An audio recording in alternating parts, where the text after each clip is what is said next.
সাভারের কেপিজি হাসপাতালে হার্টে রিং পরানোর পর দিন অন্য হাসপাতালে নেওয়া হচ্ছে তামিম ইকবালকে।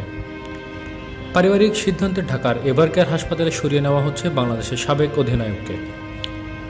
মঙ্গলবার সন্ধ্যায় তামিমকে এভারকেয়ার হাসপাতালে নেওয়া হবে বলে তামিমের পারিবারিক সূত্রে জানা গেছে।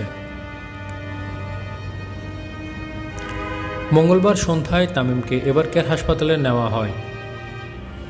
এমনিতে তামিমের কোনো শারীরিক জটিলতা নেই। কেপিজে হাসপাতালে তার দেখভালও ঠিকঠাকভাবেই চলছিল। তবে আরেকটু ভালো সুযোগ সুবিধা পেতে এবং ঢাকার ভেতরে নিয়ে আসতেই হাসপাতাল পরিবর্তনের এই সিদ্ধান্ত হয়েছে।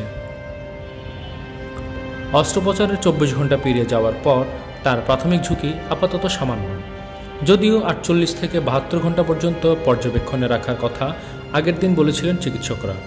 এদিন হাসপাতালে তামিমকে দেখতে এসে স্বাস্থ্য অধিদপ্তরের মহাপরিচালক অধ্যাপক আবু জাফর পরামর্শ দিয়েছিলেন এখনই হাসপাতাল পরিবর্তন না করতে। তবে পরিবারের চাওয়ার পর কেপিজি হাসপাতালে মেডিকেল বোর্ড বসে ব্যাপারটি নিয়ে আলোচনা করতে।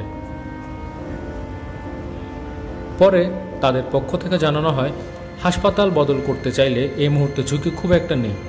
তামিম নিজেও ব্যাপারটি নিয়ে চিকিৎসকদের সঙ্গে কথা বলেন। বিকেএসপিতে সোমবার হার্ট অ্যাটাক হওয়ার পর মোহামেডানের ট্রেনার ইয়াকুব চৌধুরী ডালিমের ক্রমাগত সিপিআর দেওয়া, হাসপাতাল চিকিৎসকদের তৎপরতা এবং সব প্রক্রিয়া দ্রুততম সময়ের মধ্যে করে তামিমের হার্টে রিং পরানো হয়। পরে এদিনই তিনি কিছুটা স্বাভাবিক হয়ে ওঠেন।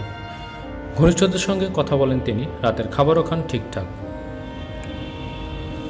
আপাতত চিকিৎসকদের ভাষ্যমতে বেশ দীর্ঘ সময় হয়তোবা এভারকেয়ার হাসপাতালে থাকা লাগতে পারে বাংলাদেশের সাবেক অধিনায়ক তামিম ইকবালকে।